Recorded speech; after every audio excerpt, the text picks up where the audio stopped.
I have been at Concordia in San Antonio as a member all my life.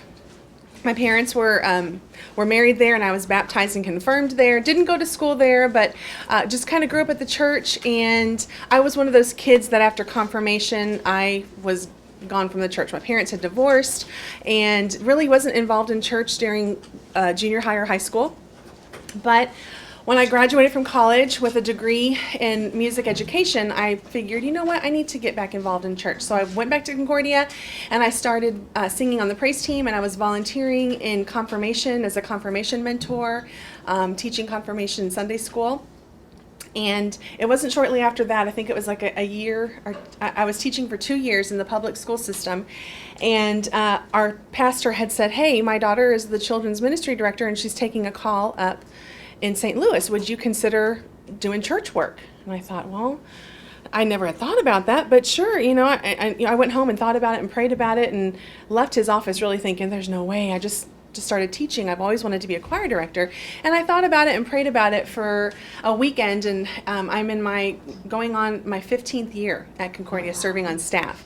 So since then, I went through the teacher colloquy program, through QNet and Concordia Austin, and I love what I do. And as of the last 3 years, not only do I wear a children's ministry hat, but I'm also our sanctuary choir director. So we've got a great choir, and we do a lot of traditional stuff, some contemporary stuff.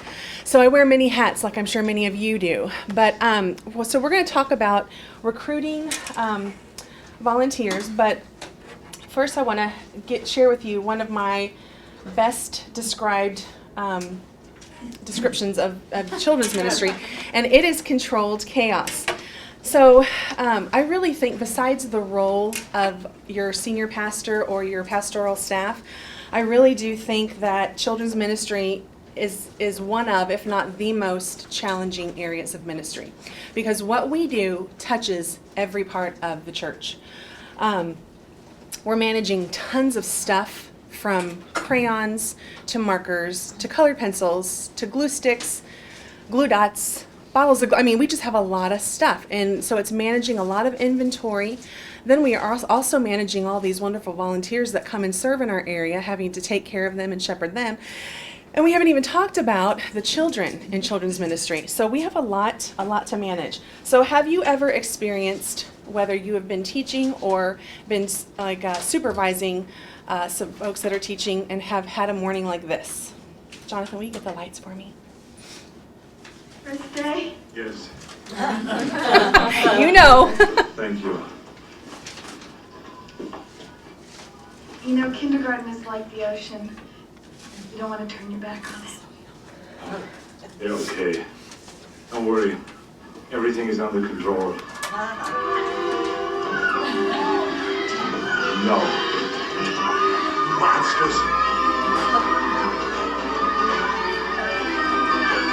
What is this?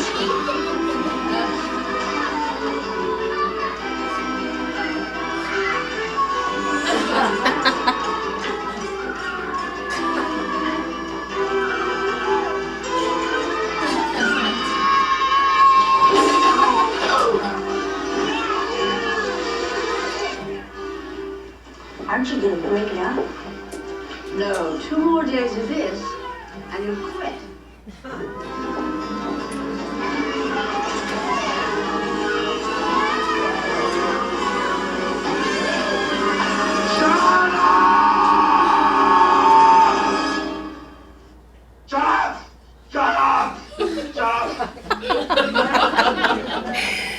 Oh boy. So yeah, why is children's ministry so hard? It's a tough area, tough vocation.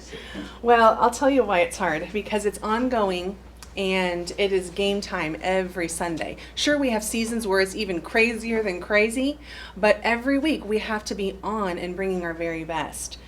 So if you think about it, let's do the math. If you think about the kids in your ministry and you combine that with all the volunteers in your ministry, and also add to that the number of parents of those kids in this ministry, when you add that number up, aside from the church as a whole, that number is probably the biggest number in your church, in all your different areas of ministry. So it's It's tough.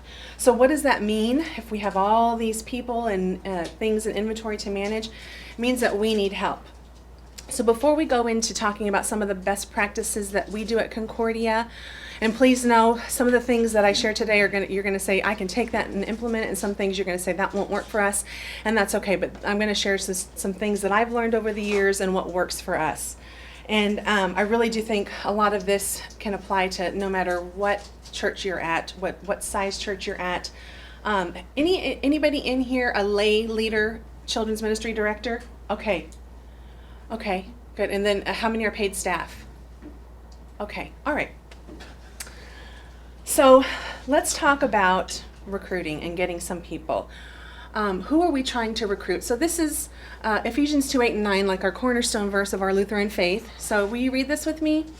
For it is by grace you have been saved through faith, and this not from yourselves. It is the gift of God, not by works, so that no one can boast. And this verse is great, but we've also often asked ourselves, why do we stop there? What about verse 10? Well, verse 10 talks about we are God's workmanship, created in Christ Jesus to do good works which God prepared in advance for us to do. So it's amazing to know that God has prepared us for stuff. He has prepared us with gifts, with different talents, and He's equipped us to do what He's called us to do. Every person that walks through your doors of your campus has been equipped and blessed with unique and different gifts. Some people will try to recruit and get people on their team with great intentions, and I've been guilty of this, with great intentions but with horrible delivery without thinking things through. So let's take a look on some examples about how not to do it. When you're recruiting and talking to people, getting some dialogue going to get them on your team, you don't want to talk about burnout, although you may be right in the middle of it. You might be leading a whole team that's right in the middle of it. You don't want to invite someone that you know nothing about to take on a huge role. You don't want to find someone and say, oh, you're a new member, that's great. You like kids, your inventory thing said that you like kids. I'd love for you to lead our vacation Bible school. You don't know this person, so you don't want to give them a task that's so huge that has your name written on it for being responsible. So you want to make sure that you know this person you're going to invite to participate and be a part of your ministry. You don't want to complain about the current help that you have. You don't want to badmouth people and say, oh, would you consider leading our Sunday school music? Because the girl I have, she is just really gotten into a rut of picking some lame songs. You don't want to say that, so don't ever talk poorly about your current volunteers. They're still fixable. You can still fix those burnouts, whether it's in ourselves or in our team. Okay. So if we're going to talk about recruiting, I think it's helpful to look at the definition of what it means to recruit. So to recruit means to fill up the number of, as an army, with new members. And we all know it takes an army to serve these kids. Recruit means to replenish. And 3, it means to restore or increase the health or vigor or intensity. I don't know about you, but I'm always seeking to do all of those things. To get more people on board that have the same mission in mind as I do, to replenish and just give those that have been serving a while, give them a break and kind of swap people in and give folks time to take a breath. And then also, where we're at, there's always room for improvement. There's always ways that we can increase the intensity and increase the health of our ministry. So I think we should look at our master and see, what would Jesus do? How would he recruit? How did he recruit? Because he did do some recruiting. So looking at the Gospel of John in chapter 13, this is where Jesus is in the upper room with his disciples, and he goes through this step-by-step servant event, this thing that he's going to do. So this is John 13, 3-5. Jesus knew that the Father had put all things under his power and that he had come from God and was returning to God. So he got up from the meal, took off his outer clothing, and wrapped a towel around his waist. After that, he poured water into a basin and began to wash his disciples' feet, drying them with a towel that was wrapped around him. He's teaching by example, and it's a very detailed step-by-step guide that Jesus is doing here. We're going to jump ahead a little bit and look at verses 12-14. When he had finished washing their feet, he put on his clothes and returned to his place. "Do you understand what I have done for you?" he asked. "You call me teacher and Lord, and rightly so, for that is what I am. Now that I, your Lord and teacher, have washed your feet, you should also wash one another's feet." I love how Jesus stops, and after he's done this, he says, "Do you understand?" Let's pause. Are we on the same page? "Do you understand what I've done for you?" He's incorporating some follow-up before he continues further, and he's checking to make sure that everyone's on the same sheet of music. Then jumping forward a little bit more, or going on, verses 15 through 17, "I have set you an example that you should do as I have done for you. I tell you the truth, no servant is greater than his master, nor is a messenger greater than the one who sent him. Now that you know these things, you will be blessed if you do them." And like always, Jesus, he gives us his example to learn from and to follow. And he tells his disciples, if you do this, you're going to be blessed. And the same is true with us. He's called us, and he's going to bless us through this. And this way is the way to go. This model, because it's Jesus, and it's tested, it's tried and true. He's done it, and it was successful. So looking at how Jesus did ministry, think about his close followers versus the masses. You know, Jesus really effectively knew how to do ministry and do it well. And he didn't spend huge amounts of time with large crowds.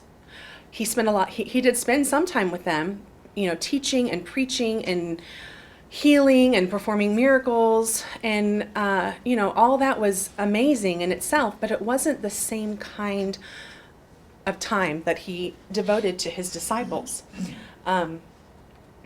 He really focused on pouring himself into his few close friends instead of really pouring himself into the crowds. He did pour himself into the crowds, but it was a different amount and a different kind of time that he gave to the crowds versus his few trusted friends, his disciples. He poured himself into them deeply. He knew them. He loved them. He comforted them in times of stress and just worry. He prayed for them. And this formula is all about multiplication, because Jesus knew that if he was intimately pouring himself into his disciples, that would multiply, and he would really be able to reach the multitudes. So we can best love our children in children's ministry when we invest in our volunteers. And we have to work hard, but first you want to work smart and then work hard while you're doing it in a smart way. So you need to ask yourself, who are your 2 or 3 people that you're going to pull in tight and really just pour yourself into and get to know and just get on that level like Jesus was with his disciples. And then ask them, don't just keep all this for yourself, but you need to find your 2 or 3 people, and your people need to find their people, and it just kind of grows and spreads that way. So recruiting, we talked about how not to do it and what not to do. Here are some things to do. So number 1 for recruiting do's, number 1 is you want to connect the volunteer spot, the opening that you have, to the main mission of your congregation. And at Concordia, every week in our benediction, our pastor charges our congregation to go out and shine like stars in the universe as we hold out the word of life, and it's Philippians 2 verses 15 and 16. So that's our main mission, and that's how we kind of cast the vision to whatever volunteer spot we're trying to fill. Number 2, when you're talking to someone, you want to tell them why you think this area of ministry would be a good fit for them. Say, hey, I see you chatting in the narthex before the service begins. I think you are a kid magnet, and I think you would be awesome at being a teacher in crafts for VBS. Notice how I said you would be a great teacher in crafts. You don't ask them to be the director, because if this is someone that you're just bringing on board for the first time, you haven't seen their work ethic, you haven't seen them in stressful situations, because in a conversation, when you're trying to recruit somebody, everyone's going to be on their best behavior, and you know, there's no kids around, so it's not stressful. But you want to make sure that you tell them why you think that they would have a good fit in this ministry. Number 3, tell them how this ministry would benefit them personally. You can say, you know, teaching Sunday school is a great way to solidify your knowledge of Bible stories. And, you know, I don't know about you, but I think teaching kids Sunday school Bible story lessons is the best way to go about really learning just biblical truths. It's so powerful. And I've had so many teachers that have told me that. Okay, moving on, number 4. I've been talking all morning, so my voice is wearing thin. Number 4, share clear and realistic expectations and commitment involved. Tell them, hey, our Sunday school year commitment is from September to May. If you'd like to stay on for the summer because you loved the school year so much, that'd be okay too. So you don't want to say, hey, we want you to come and teach Sunday school for the rest of your life. You hope that that's the case. And in our church, and I'm sure yours as well, you probably have some of those teachers who kind of come and go, but then you've got those that just, that's their thing, and they do it for decades and decades. Number 5, offer support and feedback with follow-up communication and training. Every new Sunday school year when we do Move Up Sunday, where we promote all the kids, we kick off with a simple desserts and devotion night, and it's usually at someone's house, very low key, and it's just a time for us to come together and have some fellowship with a little bit of training. And we really try to use this time where we are not in the ministry setting with kids and parents dropping off and Play-Doh to pass out. We use this time where it's just us to spend some time and to get to know one another and really focus on each individual. And this is a good time to find out what people like to do, what they're passionate about, what they feel like they do well. Because if you match up people with something that they love, then you're going to have a volunteer for years to come. If you match them in that sweet spot of ministry, and not just try to, fill a spot with a warm body, but if you find what they like to do and plug them into that area, it's really going to be helpful, and you may have that person for years and years to come. So one cool thing that you can do, and you can do this in your church bulletin, or you can do this in your weekly announcements if y'all do a congregational email or something like that. I do have a piece of gum. Would you like a piece of gum? No, I'm just gonna step to the back so I don't. Okay, cough it's here. fine. Talking I away. don't. It's okay. I'm probably going to do that before y'all leave this room. But a test drive is a great way to cast out a call and say, hey, everybody, in 2 Sundays, we're going to have a test drive in children's ministry. And you all know what a test drive is when you go test drive a car. You go there and you can really set the tone and say, I'm not buying today, I'm just checking it out, and just, lay down the law and say, I'm just here to look. And so there's no strings attached, there's no commitment, you haven't signed anything. Same thing with a ministry test drive. You want to invite people to come. You want to have some of your good, strong, key veterans in place that day so that these folks can just come into a classroom and just job share, or just, shadow that job for a Sunday morning. That way they can see it beginning to end of the hour and see just kind of what the vibe is in the room and how this ministry flows, and do they think it would be a good fit. So after that test drive, you want to make sure you make contact with that volunteer and follow up and say, hey, I noticed you came to test drive our Sunday morning. What did you think? Do you have any questions? Would you like to come and test drive again? And hopefully they'll just like the environment and see, like what they see, and agree to come on board and join your team. What time of year would you do that? Oh, really any time. I think summertime is kind of hit or miss because of travel, so I would probably do it. I'd probably do it like right as the new year has started. Although you really hope you have all those spots filled, but sometimes we don't, right? Sometimes it's move up, and you have to just, beg your husband or your wife, please come and help me till I get a teacher for this room. I've done that before. So I think a great time to do it is at the beginning of the school year when everyone's getting back into routine. Another great time to do it is at the new year, January, because people are trying to get back on board. I'm going to recommit going to the gym. I'm really going to increase my church attendance. I think the new year is a great time to tackle that as well. So here's a little video announcement. And I'm going to show you, this is one of my ministry partners, Emily Preston, and she and I just did a little, it's not really a test drive. Do you know Emily? Oh, okay. She's awesome. So this is just a little video that she and I did a couple weeks, and Jonathan back here, who is videotaping and doing the lights, he's our video editor. You'll see how talented he is many times in this presentation. But this is how we tried to make a cute, lighthearted church announcement. This played in worship. We have been doing video announcements for several years now, and so our congregation has bought into video announcements. It's not weird for them. It works for us. So take a look. I've always wanted to get involved with children's ministry, but I'm just not sure I have enough time. Well, you know, if you just have 3 hours a month, that's all it takes. You can teach every other week by job sharing with someone. And you know, how am I going to prepare everything the kids need for the lesson? Well, good news.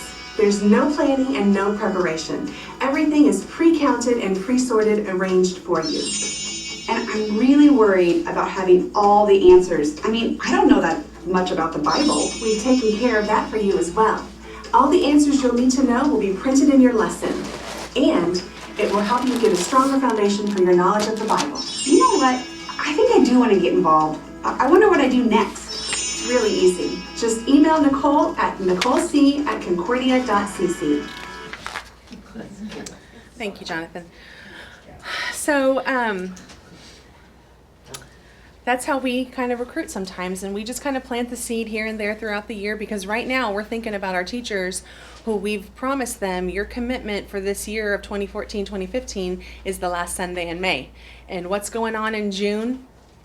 VBS is like in full chaotic mode. And so not only are you getting ready for VBS, but you also have lost your teachers. So we give our teachers that summer off, and we tell them, if you want to stay on, that'd be awesome. But if you need a break, we get it. And we're going to have some summer Sunday school teachers. So that's how we recruit.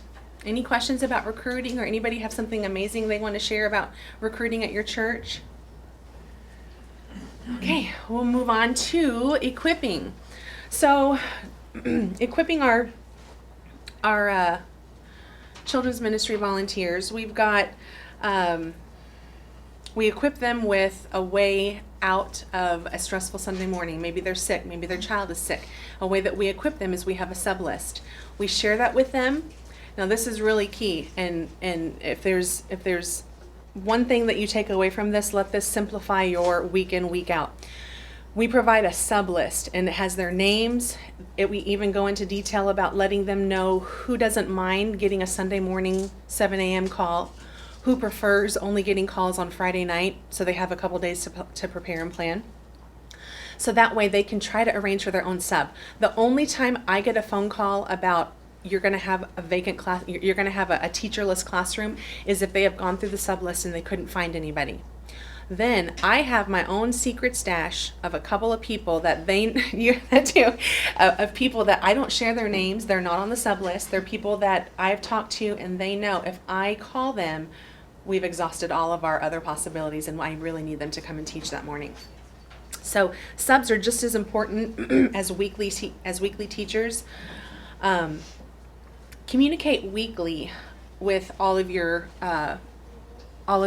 volunteers. You want to make sure that you are giving them their weekly supplies. And actually, does anybody in here job share? Do any of y'all job share with your Sunday school teachers? You do? It's a great way. You do have to double your volunteer staff, but so many people are willing to teach Sunday school if they realize, hey, I only teach twice a month and I have a partner. So that's what job sharing is. And so we pair up folks, and they exchange text phone numbers, they exchange email. If one of them has a conflict on a Sunday that they had arranged, then we ask them to work it out. And then if they can't find, like if neither of them are available for their classroom that they share, then they go through the sublist process and all that kind of thing. But job sharing is great. It does double the number of people on your serving roster, but you will get a lot more people to teach Sunday school if they know that they don't have to come every single week. I wouldn't do it more. I wouldn't have 4 people to a classroom that do a first Sunday, someone does second, someone does third, and someone else does fourth. That's too much inconsistency for the kids and for the teachers. You very well could have a teacher that would only see one child for a whole semester and never see that child again. So you want to make sure that there's 2 people per room. And some teachers, I have one pre-K teacher, And she's also our school registrar person, and she says, I don't want to job share. I want to be there every week, and she just loves teaching Sunday school. So some people do want to do it every week. Weekly supplies. This is what we use at Concordia, and it's just very basic. We use jumbo-sized Ziploc bags, and everything the teacher is going to need for that Sunday is in this bag. We have folders that contain their printed lesson, which we've emailed out to them on Tuesday. So they've had all week to look at it. Do they look at it all week? Probably not. They probably look at it Saturday, but that's okay. We give it to them early in hopes that they'll spend some time looking at it. So in this folder, they have their lesson. They have the take-home sheet. We are currently using some curriculum from King of Kings in Omaha. Kids Count Publishing. I really like it, especially for the little kids. We also have in here sheets that are just fully stocked every week. It's our Shine Time registration form. This is the form that we tell parents, take it with you to church, and then when you're done and come back to pick up your kids, give us your sheet. However, when they do that, I'm always intentional about getting their cell phone number in case there was an emergency. If they're filling this out, I don't have their information in the database, which I can access from my phone. So I take down their cell phone number in case that individual, that one child needed the parent right away. I don't know who the parent is. I don't have any contact information. So you want to make sure that you take that information down because they have this sheet with them. They have their attendance sheet, and the parents sign the kids in, or the kids sign themselves in. This is our offering basket. Every classroom has a bag, and we take up offering, and then we do a large group, small group format. So the kids are dropped off in Sunday school classrooms, and then after about 10 minutes into the church hour, then they all come out to a large multi-purpose room for worship, for offering. So we try to follow an order of service in Sunday school. So, because some kids go to church and Sunday school, and their parents do the same. But we do have a lot of families that are 1 hour a week churchgoers, and so the kids don't ever get church. So we try to follow that order. And then also, we have their craft. Everything's counted out. We know first grade room D108 has roughly, 9 kids every Sunday, so we pack 12 of everything. We also arrange for their snack. Sometimes it's prepackaged, like a Rice Krispie treat bar or a pack of gummies. Sometimes it's a bulk thing, and we just give them a napkin and give them each a little pile. So everything that they need is in this bag.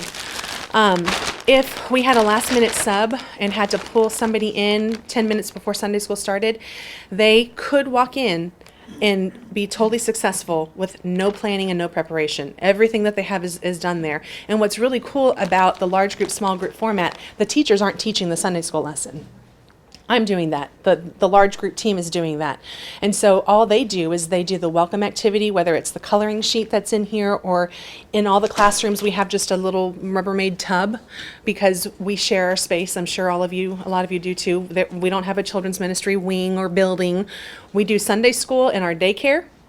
And we do Sunday school, that's pre-K to first grade, and then we do Sunday school for 2nd through 5th in our cafeteria and our 3rd through 5th grade hallway. So we all share space.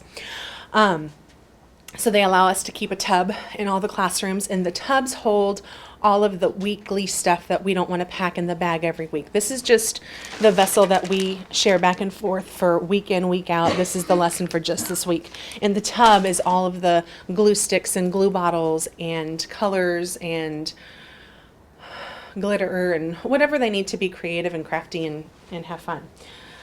So that's weekly supplies. We talked about substitutes and communication. You don't want to recruit these folks and then tell them, here is your whole quarter of curriculum. I'll just see you every Sunday.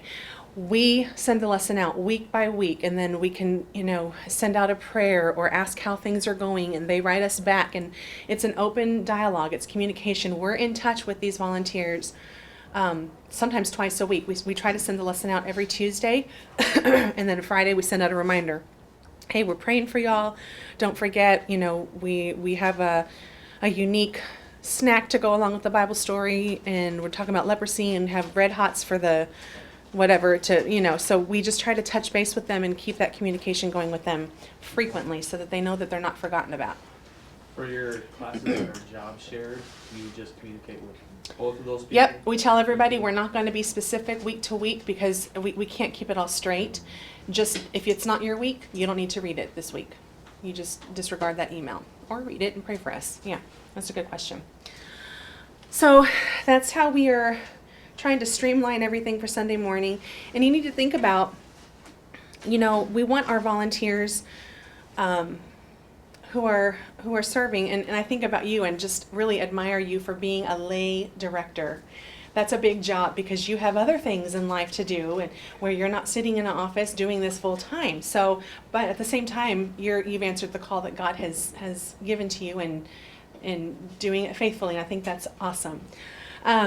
But you want to think about all the folks that are volunteering under your umbrella of Sunday school or children's ministry, and you want to make sure that you are showing them that we're trying to make this as easy as possible for you. I have a volunteer, that same pre-K teacher that is our registrar person and teaches every week. She told me a couple years ago, she said, I feel guilty. I feel like I'm not doing enough to serve. And I said, well, why? And she goes, because this is so easy. And I'm like, that is the greatest compliment I've ever gotten. Thank you. That's awesome. So we want to show them that we've prepared for them. We want these volunteers to know that, hey, we're ready for you. We've been planning and thinking about you all week. And so we're ready to go, and you just come and do what's packaged for you. And we're setting you up for success, and it's going to be great. So if we spent, go ahead, I'm sorry. Oh, no, it's just, when you were talking of Kings of Kings and out of Omaha, is that all printable off of the internet? It is. It's very affordable curriculum. And so once you purchase a year or a quarter, it's back in, I don't know if they still do it this way. It's actually free now. Oh, it's free now? Yeah, you just download it. Oh, it's free. I didn't know that because I bought it years I ago. just did Kings of Kings. King of Kings. Yes. Yeah, search King of Kings, or you can search Kids Count, KK, Kids Count Publishing. Oh, good. Yeah, because they're here. Yeah. Yes. Awesome. So, hey, that's great curriculum, and it's free, and I really like it.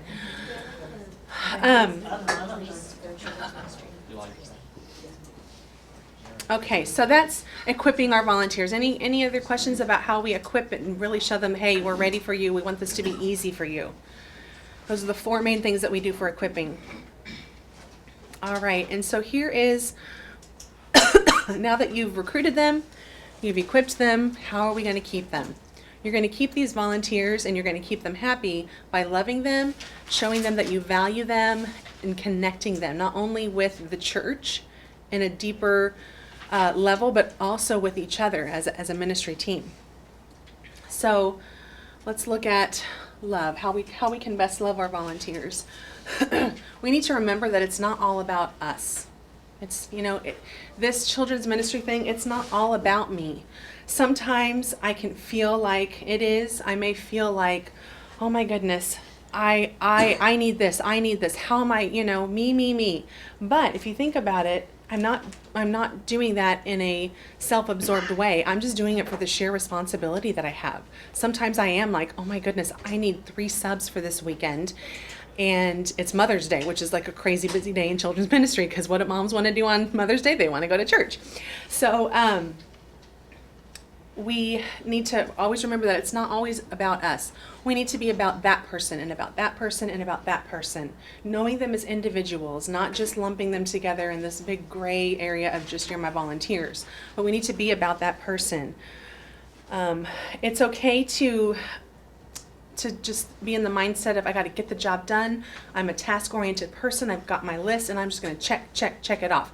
That's great, but when we do that, sometimes we run the risk of forgetting about these individuals. And I have one gal that helps lead large group for 2nd through 5th grade, and she's in corporate America. I mean, she is a high-powered businesswoman, and truth be told, she's miserable in her work. She comes on Sunday morning and she's like, I'm just so burnt out, and this is just my release. I come here because this is what I'm passionate about. She needs to serve. I need her because she's talented in singing and leading a large group, but she needs it, I think, more than we need her as a volunteer. This is where she gets energized and just gets all of her passion for life. So it's cool to know that about her, and to affirm her, and to just tell her thank you for her passion. We need to remember Ephesians 6:7, serve wholeheartedly as if you were serving the Lord. And I just love this verse because it's not as if we were. I mean, we are. That's what we are doing. We are serving the Lord. So we need to be giving our very, very best. So let's look at valuing our volunteers. It's important that we value them, because if we don't, a non-valued volunteer is going to be a burned out volunteer. So now that we love them and we spend time with them, now they need to be secure in the fact that we see value in them. They need to really feel that connection, that we see their gifts, we see their unique personalities, and we value that. And if you think about how Jesus found value in people, look at all the parables. I mean, if you look at how he valued people, the parable of the lost sheep, about that one, he values people. The parable of the prodigal son, that one son, he values people. The story of Mary and Martha teaches us that people are way more important than our checklist getting checked off. So that's Jesus's model. We need to follow that model. He found value in people. We never want our volunteers to feel like they are not appreciated. We never want them to feel like they see us in a panic, and as soon as we set eyes on them, we're like, whew, oh, I'm so glad you're here. I mean, that's how we're feeling, but don't make it be about your need has been met. Make it be about, oh, I'm so excited to see you. Don't ever let them feel like you're like, oh, thank goodness you showed up. That's not a good feeling. There's a big difference between a ministry that really appreciates their volunteers versus a ministry that just lets out a huge exhale in the fact that the workload is shared. Talking about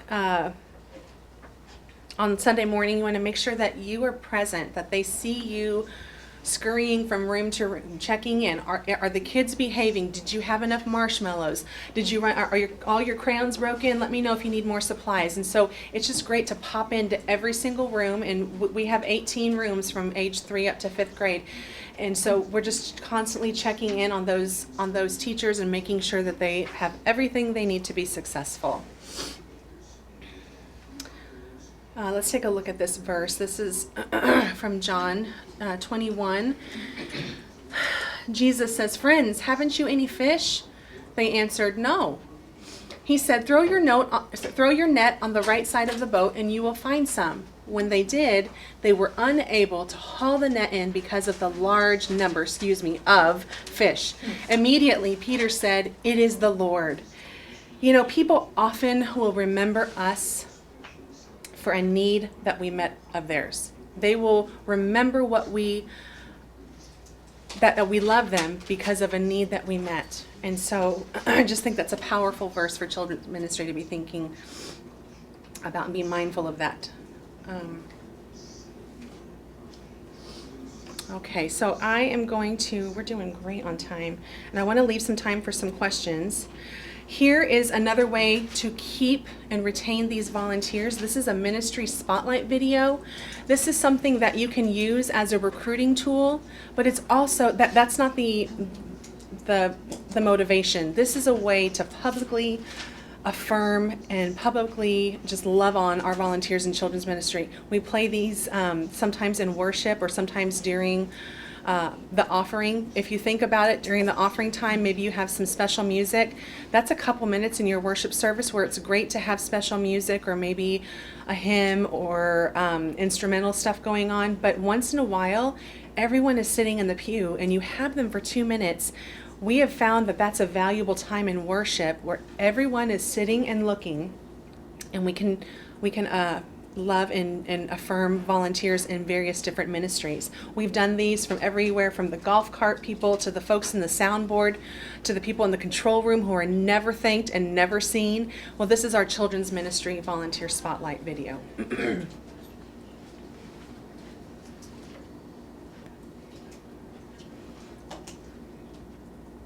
Maybe.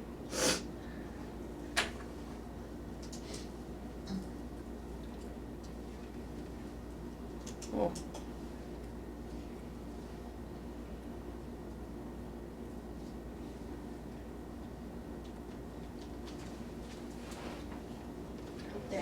Oh, it is? Oh, hang on. I'm just not going to touch anything. Maybe I will. I just turn that to your computer like Oh, a there you go. Okay.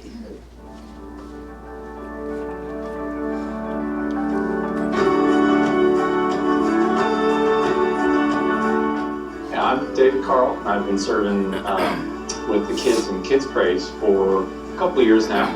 My name is Tanya Hartfield, and I am a Kids Praise Junior teacher. My name is Natalie Bach, and I am a Sunday school teacher in Shine Time, and this is my second year. My name is Mandy Steen. I'm a Sunday school teacher. I've been serving for 3 years. Well, I started when my son was in Kids Praise Junior. He was a student, and I thought it was a great opportunity for me to spend time with him in a classroom setting. My kids have all gone to Kids Praise. My son is in high school now. My daughter is still in Kids Praise for another couple of years, and I decided I'd like to help out and give that a try. I love teaching. You know, a couple years ago, I heard that they were needing more help in Shine Time, and I have children that are benefiting from this ministry, and I just felt a calling that it was my time to serve. I had a couple of good friends who encouraged me to get involved. I used to be a teacher, and it's been a wonderful way for me to be around children again and get to experience all the joy of teaching and how wonderful they are when they are learning about the Lord. Well, I've always felt that volunteering and being a part of Kids Praise was a little selfish, and my kids have been in Kids Praise, and so I get to be with them while we're doing it. So, I mean, if you have children and you can be a part of it, you'll get a lot out of it just by being there with your kids. Nicole and her staff have worked so hard to make volunteering easy for the volunteers, so the lessons are already planned ahead of time. All we need to do is give it a little prayerful consideration before coming here and study it, and it's ready to go for us on Sunday morning. Teaching Sunday school has blessed me because it allows me to have more tools to also work with my own children. And quite honestly, it helps me become a little more solid in my knowledge of the Bible and learning Bible stories through the eyes of children. I know I didn't think that I was equipped to serve as a Kids Praise Junior teacher when they asked me to do that, but I prayerfully considered it, and I have been certainly blessed by it. My name is Natalie. My name is Mandy Steen. My name is Tanya Hartfield. My name's David, and this is how I shine.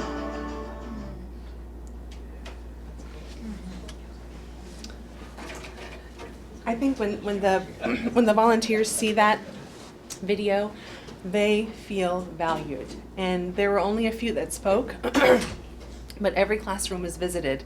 And so I think, you know, considering we do job share, everybody that was there that Sunday morning is in the video, and they just love being thanked publicly. So all right, so moving on from valuing our volunteers to retaining our volunteers. Another thing about retaining is to connect them. So we talked about loving them and how we value them. Now let's talk about how we connect them to ultimately do what? Retain them. So we want to connect these volunteers to the leadership of the church and to one another as team players. Connect them with you as the director. And knowing that all of this togetherness is key. It's funny to think about the volunteers connecting them to the leadership of the church. They think it is so cool that they are known, you know, by all of the church staff and the pastors.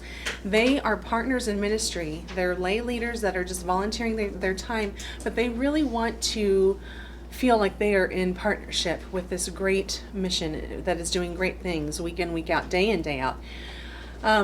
It's important to connect them as team players, and you know, that's really hard to do because you have to pretty much do it outside of that Sunday school hour.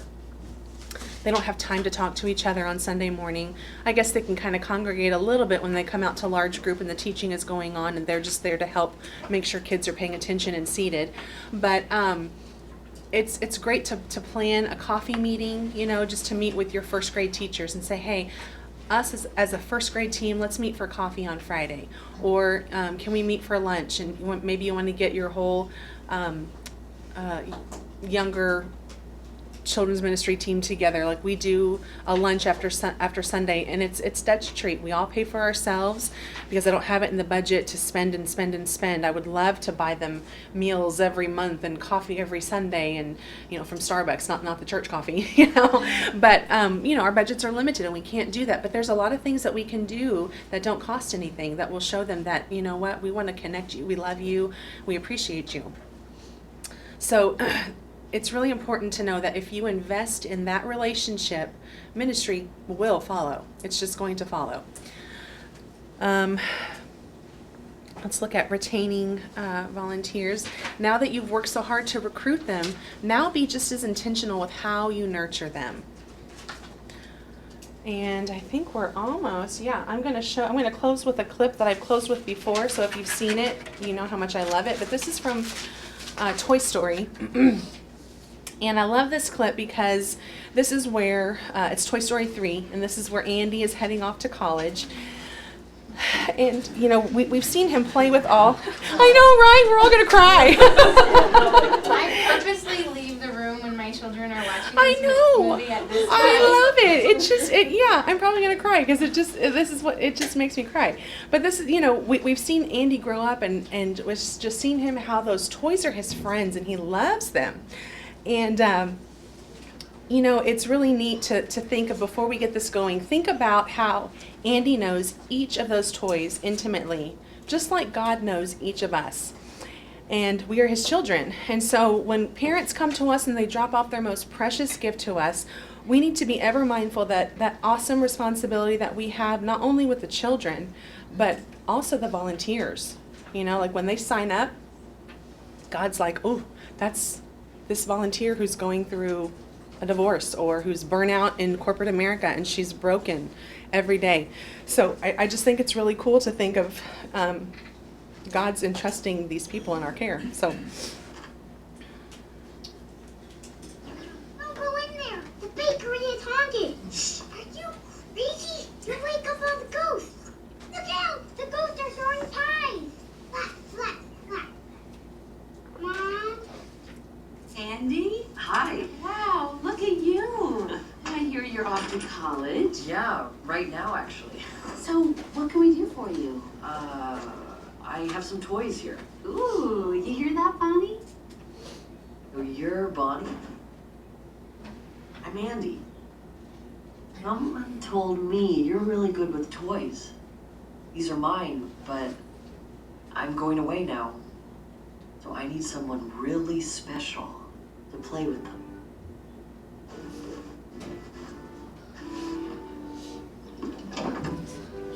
This is Jessie, the roughest, toughest cowgirl in the whole West. She loves critters, but none more her best pal, Bullseye. Yeehaw! Here.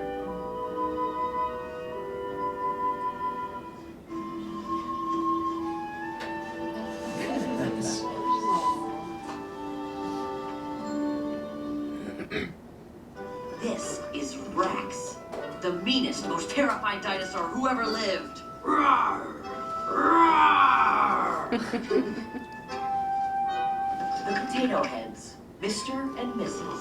You gotta keep them together because they're madly in love.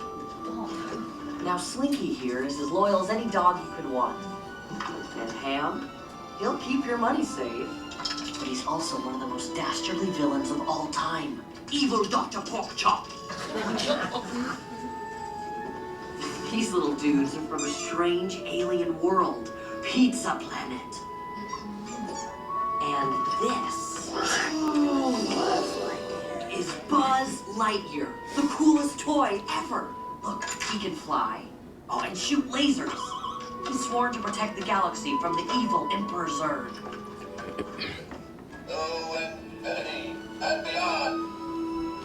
Now, you gotta promise to take good care of these guys.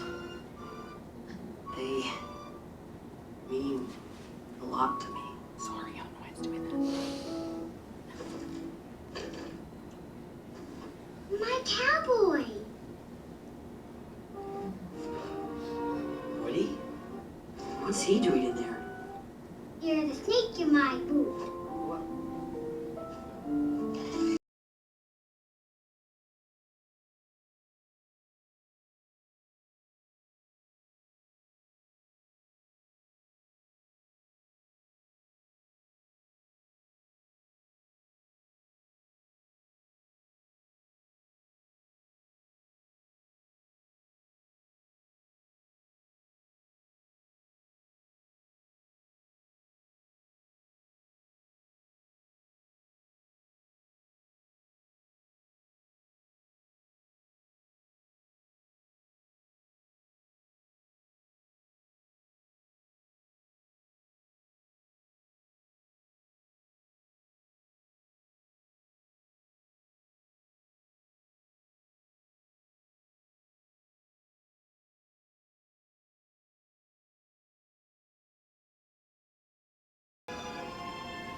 Are we okay?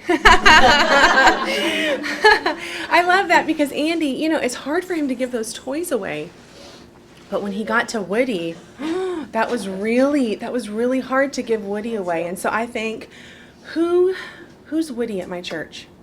Who is that one that God's like, here you go. Oh, but wait, I don't know. Okay, be careful. I love that movie. So any questions? Anything, anybody want to share some cool things at your church? I've been in here all day talking, so I haven't been able to go out and listen to other things. So, I yeah. have a question. What you talk about who's your directing team? Who does that? I am the director. You, yes. I'm the director of children's ministry, and because I also have another big role on the worship team, I do have some help that's paid staff. One is Emily, and then one is another gal named Aubrey. So Emily is assistant director to children's ministry. She is amazing. They both are synodically trained, and Emily is a DCO, and Aubrey did education, but found out after graduating that the classroom really wasn't for her, and she just cranks out work like crazy. And Emily is just a very gifted speaker and just a very talented children's worker. So it's the three of us that do children's ministry. So most times on Sunday morning, our choir sings twice a month. So I really believe that, and keep in mind, when I first started at Concordia, I was the children's ministry director from pre-K all the way through confirmation, and we have huge confirmation classes of like 70 to 80 kids. And so I had the 18 classrooms of pre-K to 5th grade plus 4 classrooms of confirmation Sunday school, and I was doing all of it by myself and none of it well. So, you know, for a while, I had some part-time help that would come in. I have had people come in and pack the bags weekly that help do that. Now we've got people that work there that help and do it. But because I'm doing choir twice a month, I physically can't be in these locations. And so that's why we've expanded a little bit, and I'm able to wear multiple ministry hats. So that's who we are. And then everybody else is volunteers. You mentioned how important it was for the leadership of your church to connect with the volunteers. That's difficult, especially because when my teachers are there teaching, my pastors are preaching. Right. And so finding that time for them to even sneak out, to even just step into the classroom, I don't know how to do that. Well, I would try to provide tools that will educate your pastor on who your team is, pictures and names and what grade they are, so that way when he's shaking hands or sees them, you know, serving snack at another event, he can remember. That's a lot to ask of your pastor because they have to know everybody, but it's good for them to know who your team is, and they always can't meet face to face on Sunday morning. We used to have on that desserts and devotion kickoff, the little meeting, we used to ask our pastor to come and lead a devotion, and sometimes that works, and sometimes we're like, you know, we've got it, but it's really a great benefit just for that purpose, for the volunteer team to have that time with their pastor. Yeah, but that is challenging because everyone's working. And we're all serving at the same time in different locations. Yeah. Any other questions? Yes. I just kind of have the video. They talked about kind of 2 different things: shine time, and then what was the other? We do kids praise. It is a children's worship service at our 11 o'clock hour, and so 8 o'clock. The way that our church is structured, we have a Saturday night service. There's no kid or youth or adult Bible class teaching component. It's just a worship service. On Sunday morning, we have services at 8, 9:30, and 11. Back in the day, we used to have church at 8, only Sunday school at 9:30, and church at 11. We now have the 3 worship services. So at 8 o'clock, the only thing to do is just church, and it's traditional. At 9:30, we have a traditional kind of blended service, and then there's also adult Bible class. There's another different adult class that's about discipleship. And we also have Sunday school from age 3 all the way up to high school. That's at 9:30. At 11 o'clock, we have our contemporary worship service, and it's different at that 9:30 hour. Children's ministry doesn't look like this. It's all large group, but it's not for the full hour. The kids start with their parents in big church, have that time of worship, have that time of learning how to sit in the pew, and then we have a children's message. And so the kids go up for the children's message, and this is about 20, 25 minutes into the service. And after the children's message, then they all are escorted over to our old worship center building where we have Kids Praise and Kids Praise Juniors upstairs. And so the kids are with us for communion. They're with us for the sermon, and that's pretty much it. So after the children's message, then they spend the rest of the service in In our children's worship service, yes. Mm-hmm. Is that with the same volunteers that did the night? No. This is where we are looking to grow. This is where I would say is our weak spot, is our 11 o'clock. Because if people like the contemporary service, there's only one opportunity. And so we have a hard time getting volunteers.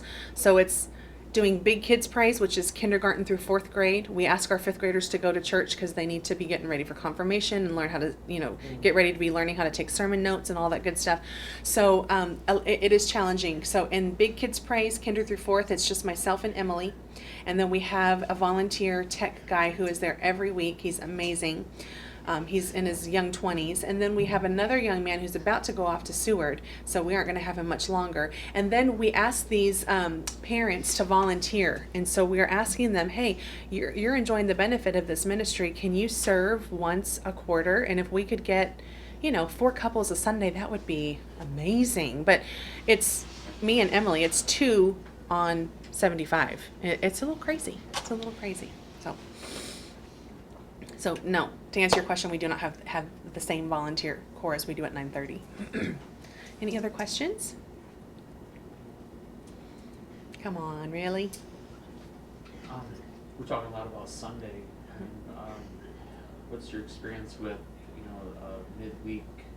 We don't have a midweek for children program. We have some things on our campus that are midweek, but it's not Concordia Church run. We have like a children's choir. It's a citywide children's choir that meets on our campus on Thursdays just before our adult choir practice. We do have midweek for high school. That's when they really do their bulk of preaching to the high school kids and have their time.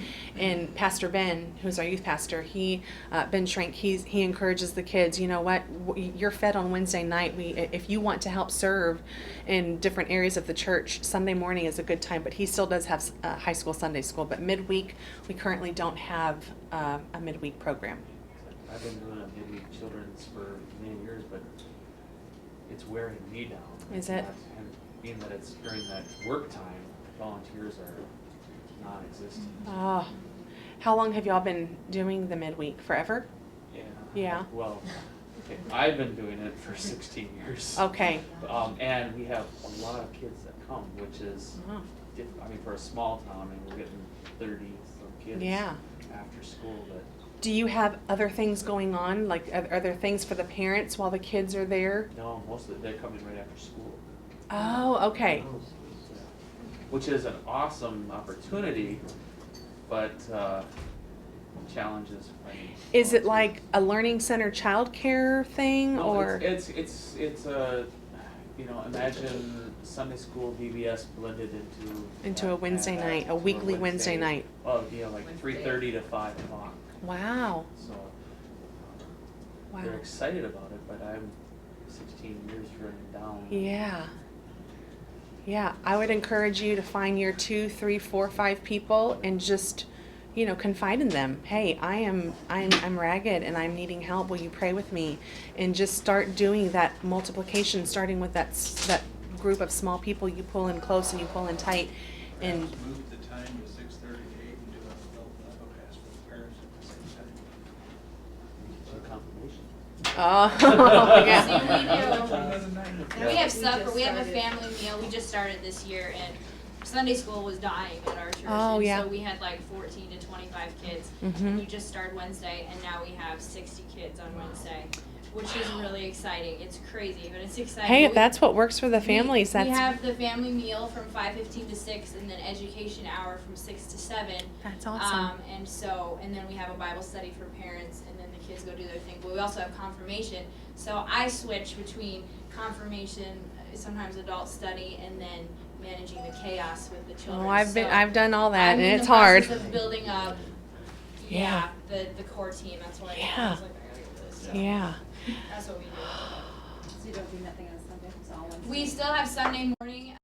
We do, it's a one-room thing, so it Mhm. doesn't matter the size. We don't need a lot of volunteers there, just a few, and that's just preschool through 6th grade. And then we Mhm. have, junior high Bible study, but the younger Mhm. grades, because again, we have like 14 to 25 max, and Okay. so Mhm. we have them all in one room, all ages. So. Okay. And you said pre-K through 6th grade? Yeah. Okay. An amazing thing is the growth we've seen in children's ministry because we now have both. Like, the numbers have just skyrocketed because, I mean, we have a good 50 kids there on Wednesday nights, and that doesn't include usually our confirmands of 7th and 8th grade. That's awesome. So we have like usually about, we have 40 in confirmation. Right. And then about 60. Wow. So we have 100 kids. 100 kids, yeah. And it's people we don't usually see, so now we're getting both crowds, And the it's- traditional Sunday and then those people that aren't usually there. And then some adults that have never ever been in study, we're getting some of those. So that's really exciting. That's awesome. The adult study is still only about 20, Mhm. but some of them are we've never seen. That's so. awesome. But yeah, again, we're the same problem, getting volunteers that will go right after work. Even though we have Mhm. it later, they don't have to come to a little bit before 6 if they don't want to eat, but it's Mhm. still. See, I'd love to flip-flop it. Confirmation right after school, children's Yeah. ministry later. Oh, yeah. But you know the problem. Yes, sports, yes. Move confirmation to 2 o'clock on Sunday afternoon. I moved it to Sunday afternoon because you can't win with school activities. So Yeah, we've done confirmation. We've done it on Wednesday night. We've done it on Saturday morning. We've done it, I think, on Sunday before. Yeah, that's sports. It's great, that there's value in that, but we just, and you have to teach the parents too that, this comes first. Sports, they have their whole life. They're getting confirmed once. Yeah. Great questions. It's awesome to hear about what you guys are doing and just to hear some dialogue about different places. Well, thank you so much for coming. I hope you guys have a great rest of the day. Thank you.